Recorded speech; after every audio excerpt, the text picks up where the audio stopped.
Hi everyone, and a very warm welcome to all of you to this episode of All Things Lean with your host Madhulika Rajahan. In our last episode, we talked about horror vacui, the fear of emptiness. In this episode, we will talk about emotional drivers for user and consumer behavior. In his paper, Conditional Reflexes, the scientist Ivan Pavlov proved that a dog could be conditioned to respond to a stimulus. He presented a dog with food and the dog began to salivate. He also rang a bell every time he presented the food. Eventually, he could ring the bell and cause the dog to salivate without any food being present. The act of dog salivating at the ring of the bell is what is known as conditioned response. Why is this important? Because many people have mistaken emotional drivers for behavior for conditioned responses. It is true that emotions drive our behavior and that we are more or less likely to do something because of the way we feel at any given point. However, there is no specific emotional trigger that results in all users salivating for your product, no matter how many buttons that you push to get there. Emotional drivers for behavior and why they matter to designers. Much of human behavior is driven by emotion rather than reason. Writing in Psychology Today, Noel Murray PhD describes the roles of emotion in consumer behavior as evaluated in research.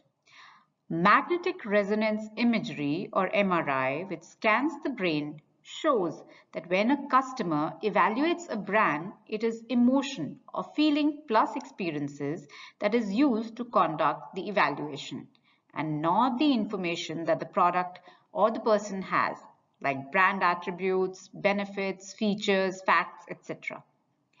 Advertising research shows that emotion content is 3 times more likely to influence a purchasing decision than content in television advertising, and twice as likely to influence purchasing decisions rather than content in print advertising. It seems likely that this will also correlate to internet advertising. The Advertising Research Foundation's research demonstrates that the likability of a brand is the best prediction of sales for that brand. Positive emotions invoked by a brand are better indicators of customer loyalty than trust in that brand or other evaluations based on information facts. Why is this the case? Emotions compel human beings to take action. If we are confronted by an angry person, it may be fear that causes us to flee or rage that causes us to fight. If we feel insecure, we might buy a status symbol such as a Rolex or a Rolls Royce to combat that insecurity. If we feel happy, we might burst into a song and so on. For designers, this is important because it means that a product which consists of nothing but attributes, features, and data in the minds of users is a product that will have a hard time being adopted by the market. An emotional brand response is more likely to create adoption of products. If a user creates and cares about emotional story that is projected to them, they are going to want to investigate that story further. The product as a brand must tell an emotional story to connect with the customer. This means there is an overlap between traditional user experiences, activities, and marketing activities.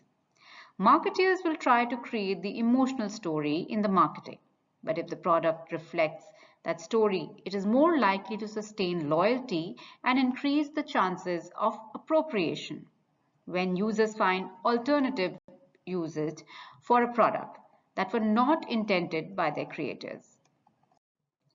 Iterative emotional stories.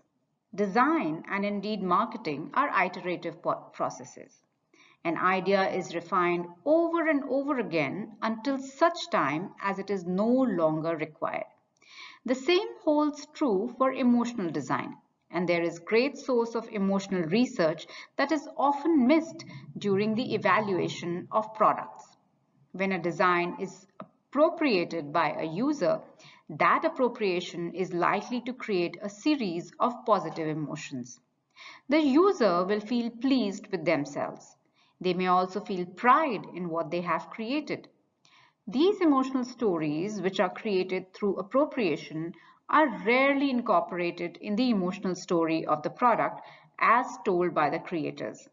Yet, they may be a rich source of emotion which can be easily tapped and shared with users, not just to create an emotional response, but also to provide stimulation for further appropriation of the product itself. The more a product is used, whether it is used for the designer's intended purpose or not, the more longevity it has in the market and the more useful it becomes. And in turn, the more likely it is that a user will purchase the product. So, what's the quick takeaway?